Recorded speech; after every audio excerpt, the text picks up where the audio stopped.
So what we're doing is we're researching how we can make it where we can write to my 4 terabyte spinner that I keep my media files on, that I can share across all of my operating systems on this particular computer, which currently has macOS Catalina, Arch Linux, OpenSUSE, Leap, CentOS 8, Ubuntu, also of course Windows 10.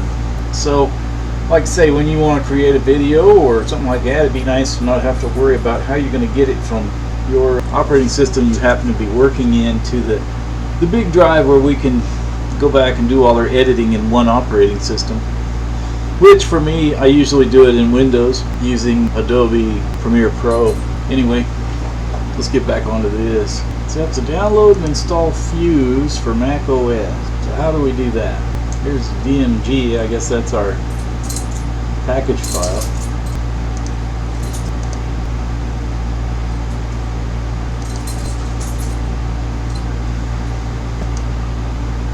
This package will run a program to determine if software can be installed. So it says we've got to restart after we install this. Continue install, so you must agree to the terms. Agree. Install.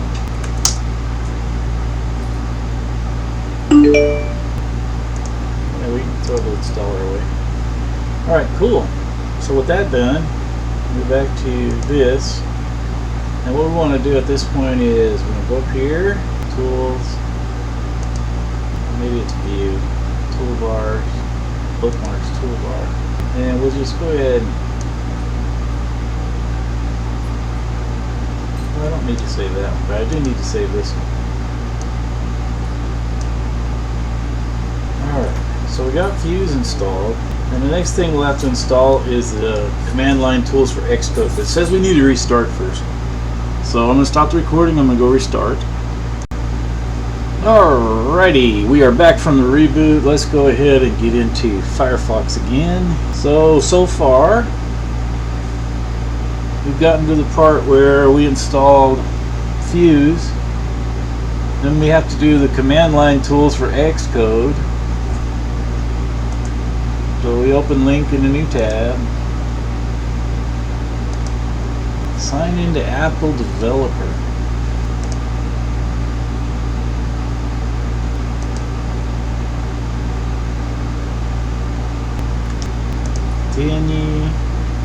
It just occurred to me that the clock is not correct.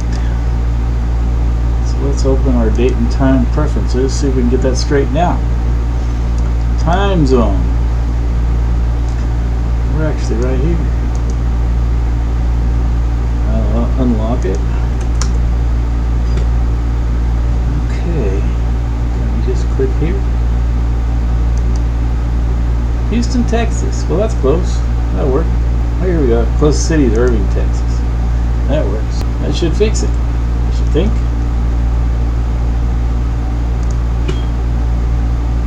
Close. And now it knows it's 9:08. So now we're 2 hours later than I thought we were. Dang. Whoa, where does the day go? I gotta go to bed, go to work in the morning. Dadgummit. Whatever. Admit. Nice. Make sure you have command line tools for Xcode installed. So we go over here. Let's see what happens if we just click on that. Open link in a new tab. Yeah, there it is. Command line tools for Xcode. There we go. We'll get this DMG. We'll save that file. Downloads. So I guess that's going to take a minute to download. Maybe we could read some more. So once we install that, then we do the Homebrew package. And then we can install Brew. Once we get all that installed, we can do our Neo fetch, get our terminal straight and ready.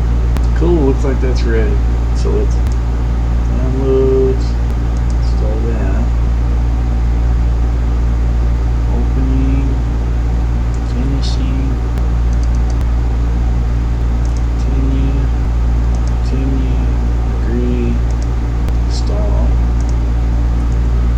Close that. Move to trash. Boink. So now we install the Homebrew package. Open that in a new tab. Homebrew. Yeah, I installed this in whatchamajigger. Paste that in a Mac terminal or Linux shell. How about that? Copy. Let's open the terminal.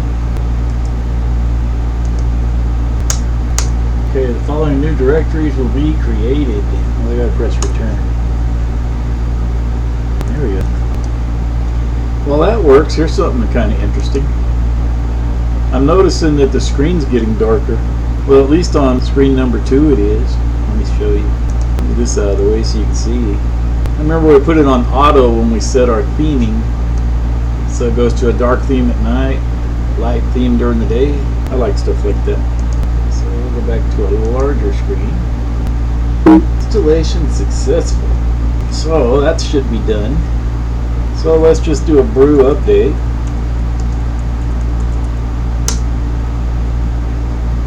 And a brew upgrade. Now that update just kind of refreshed the repository, and then the upgrade will actually install any updates that it found. And that way we know we're not going to have any issues with outdated packages. Let's see if we can get our Ntfs installed. So let's go brew, install Ntfs.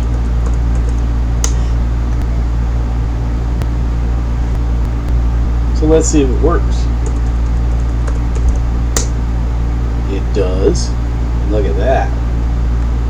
macOS Catalina. Now, here's something we can do.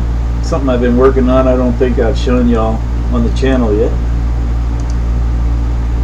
Let's see here. We would just go over here to hobby, users, and me. And then we go into pictures, and then we get hacklogo.txt. We copy that. Here we go. Then we can go back to my documents. We make a new folder. Let's go pictures.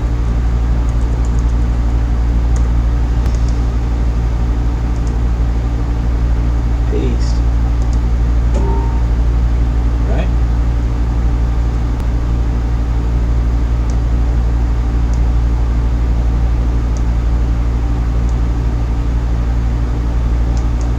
So now if we were to go Ntfs -- source, and then we can just, I think we can just drop this right on here. Yep. And then we just press enter. How about that? Got my Hackintosh logo that I made. So then what we're going to do is we're going to copy that all the way up to Ntfs. I'm going to right click, copy. We're going to go to the terminal deal at the top. We'll go to preferences, profiles, basic. Which one did I have before? I want to say I had some kind of pro or something. Maybe I just had basic. Yeah, I use Pro. I want that. So we have shell. This is where we will set our terminal size. So we can do that for that. And then, let's see. Terminal.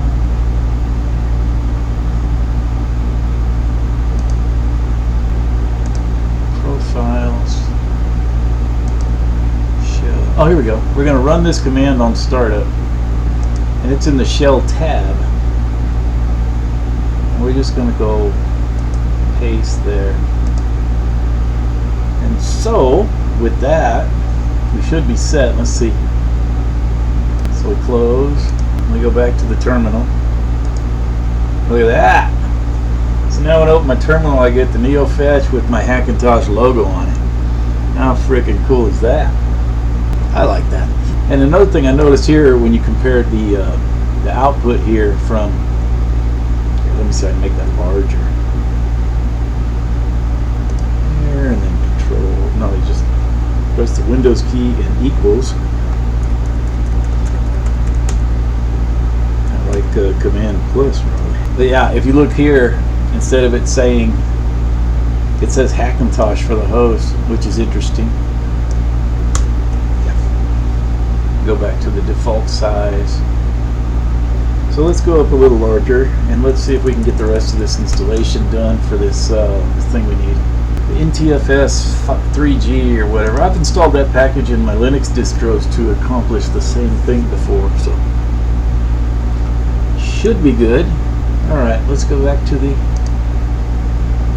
Now we just got to do brew install Ntfs 3G.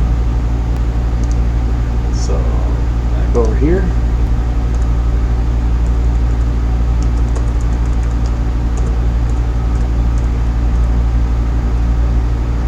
I could have copied that. I should have copied that. That's okay. We'll get there. Ntfs-3G, yes. Back to the terminal. Okay, and we'll press enter. There we go. So I guess that's done. With that done, let's see if there's anything else we got to do. Okay, so yeah, we have a few other things we got to do. So I got to restart, and while I'm doing that, you do the Command R, and then do the CRS util disable. So I still have a few more tweaks to make here.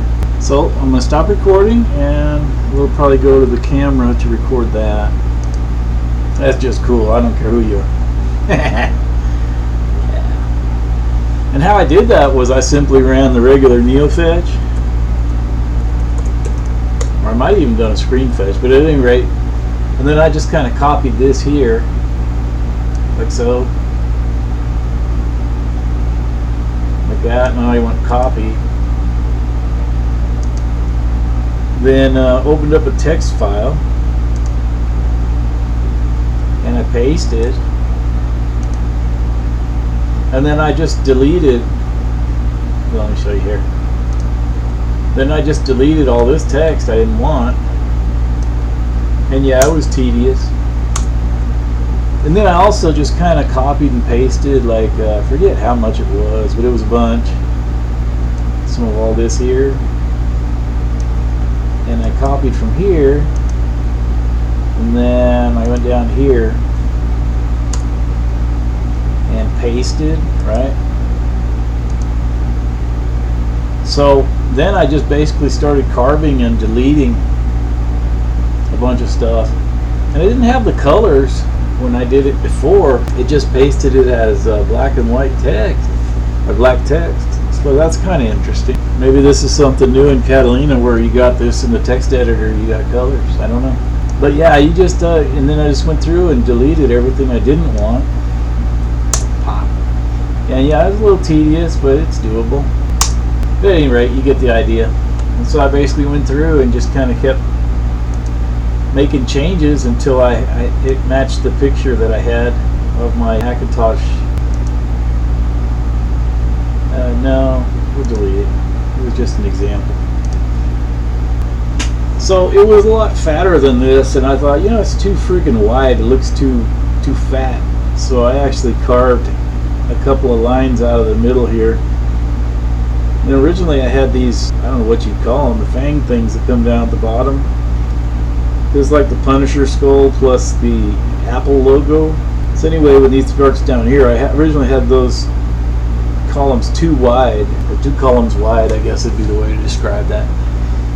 I just looked too girthy, so I actually went through and carved it down. I think I like this better.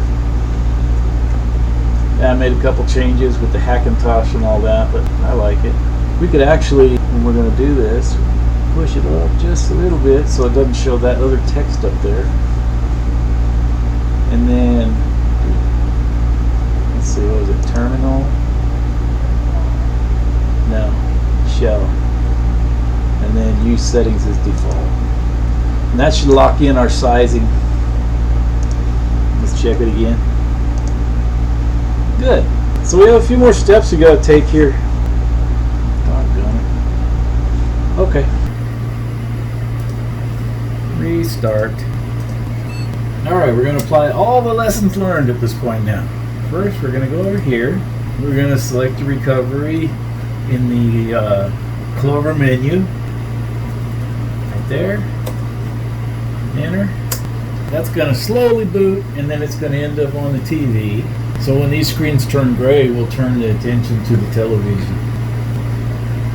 Sure enough, here we are again. I'm going to try and get you guys where you can see the TV, but not the light. I don't want to have to turn my light off, because I want to be able to read my notes, but okay. So, we go back over to Utilities up here at the top. So I don't think I've got on camera, but that's alright. You go to Utilities at the top, and you click Terminal. So it's CSR, Util, Disable.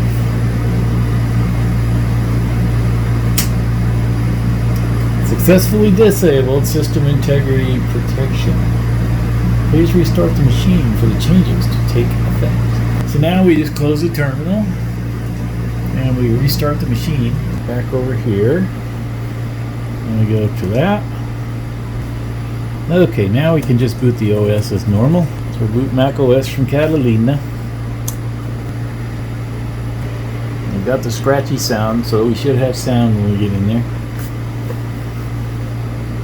Okay, so the next thing, we get back into Firefox.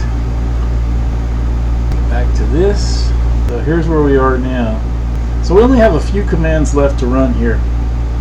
We have to do mount uw / after that we can back up the old Ntfs handler and replace it with the new one.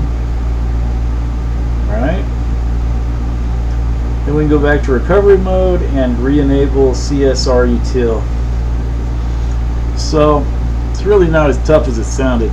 So we gotta run 3 commands. So first we'll do this one.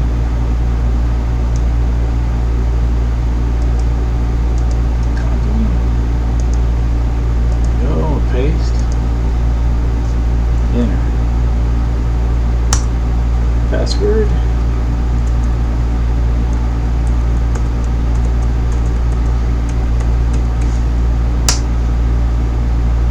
nice. Okay, and we can do this one.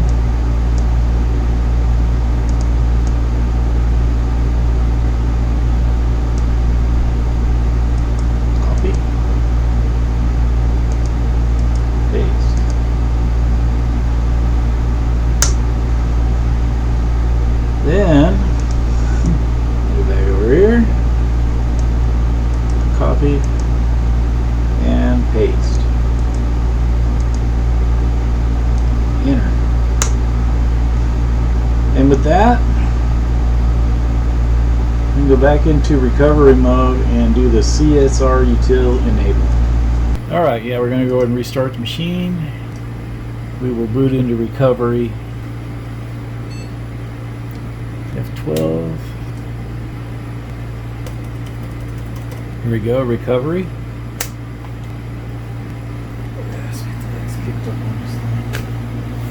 So I got the tripod all jacked up now, so you can see a little better. Again, at the top we go to utilities, not the Mac utilities there, but after file, edit, and then utilities. And click on the terminal. I wonder if that works to go larger. Let's try it. It does. Nice. And so, well, yeah, let's kick the tripod. Alright, and then we just do CSR util and then enable. Successfully enable system integrity protection. Please restart machine. So we close this and we go back to restart.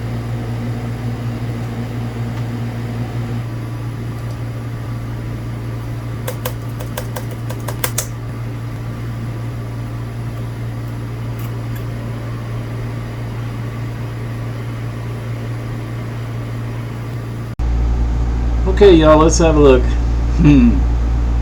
Let's have a look. So now if we open our Finder, and it opens on the wrong screen. Why wouldn't it? Alright, here we go. So we go on our 4 terabyte Seagate, that's my spinner. And we look over here, if I right click, I have the option to create a new folder because I can read and write. How about that? Let's see, I can delete the new folder. Let's see, move to trash. Videos. Video projects down at the bottom. There we go, there's some of the projects I worked on my channels. Let's see, somewhere in here should be a Catalina. Sure enough. I got that a little larger. So then if we open the SanDisk, and we start drawing a box, we'll grab all these, drag those over. Look at that. So now we're copying the video files from back in Mojave where we started this project. Then once that's done, I can get one more box. I should be able to get them all right here. So much is done with gestures in macOS. Well, I wonder if the preview works. It's supposed to. You know how it can be with macOS or with Hackintosh. Hey y'all, welcome to this episode of Vern's Misadventure. Cool, it does work. In today's episode, I'm going to be working on updating my... How about that? So it looks like it's finished moving the files. I don't know. Unless I buried... No, yeah, I buried the progress bar. Let's move that over here. This over here. That's great, man. Now I don't have to do all this flash drive moving crap around stuff thing. So go to documents. And we'll just drag our driver list over there. And then that's pretty much got the flash drive all cleared out. I'm not going to delete anything until I make sure everything actually works like it should. But nice, man. Everything that needs to work works for me. And now I even have access to my 4 terabyte spinner. And that took a lot of doing, but it was cool to get it done. So I have a absolutely usable operating system. Alright y'all, well we got that done. Now we have macOS Catalina able to write to our Ntfs drive. And we managed to customize our terminal. So that's all fine and good. But I wanted to make sure that I communicated a risk involved with all of this. Well, just mainly with the Ntfs 3G. And I found that in an article I read after I'd already done this. I'll go ahead and read it to you. So, it basically has to do with auto-mounting Ntfs volumes in read-write mode. And it says, even though you've installed Ntfs 3G, newly connected Ntfs volumes will still be auto-mounted in read-only mode. To change this, you need to replace Apple's Ntfs mount tool with the one provided by Ntfs 3G. It's important that you understand the security implications of what you're about to do. The mount tool is executed with root permissions. This means that Ntfs 3G's mount tool will be executed with root permissions too.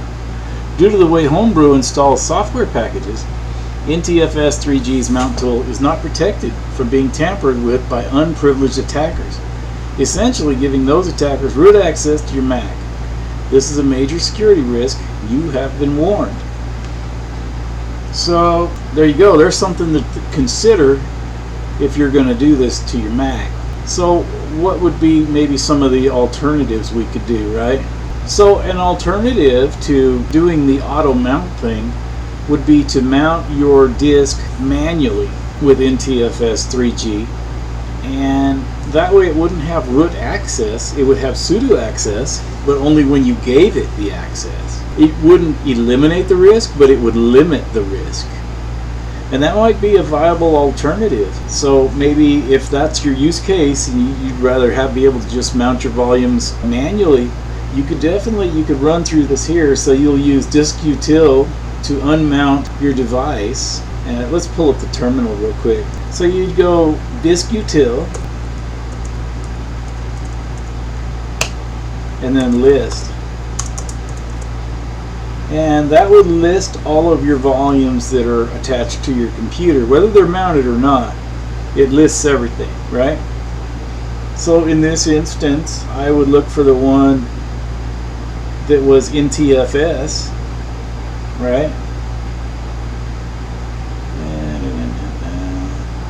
And here we go, it even says right on it, Microsoft Basic Data 4 terabytes Seagate. So this would be my device, and it is, so if you were going to refer to it with the manual mounting process, right, it would be device disk 5. And then it has a S1 in there. So that would be the partition 1, I guess. So in my use case, we said it was 5.1, right? Yeah, 5. So here we go. I would type this line here, sudo user local bin ntfs 3g, right?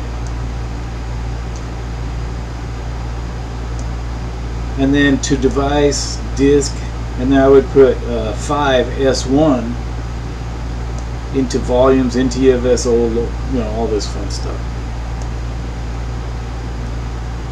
And what that would do is it would manually mount it as a read and write, but it wouldn't happen automatically, and it would only have the power to do anything when it was invoked. You wouldn't give it root access to your Mac if you did it that way. Though it would have elevated privileges because you'd invoke it through sudo. So it wouldn't eliminate the risk, but it would probably lessen it to some degree, because you're not giving it autonomy to mount volumes. So that's something to think about. I think personally I'm going to leave well enough alone, and hopefully that doesn't come back to bite me. But we'll see. I'll keep you updated if it comes up, if I end up having an issue or something. For now, it works great, and whatever. If I hear about it or if I experience an issue, I'll let you know. But I'm going to leave mine alone. But that's a personal choice that I'm making for me. I'm not telling you to do that. To decide for yourself what kind of risk you're willing to accept in order to be able to use your computer for what you need to use it for. So with that, I'm going to close out the video, and like I say, man, we accomplished some cool things here, and we learned some stuff, so it was a good episode. Hey, I want to thank you for watching. I'd like to invite you to subscribe if you haven't already, and if you are a subscriber, I want to thank you for hanging around with me, alright? So with that, we'll see you in the next one. Y'all take care.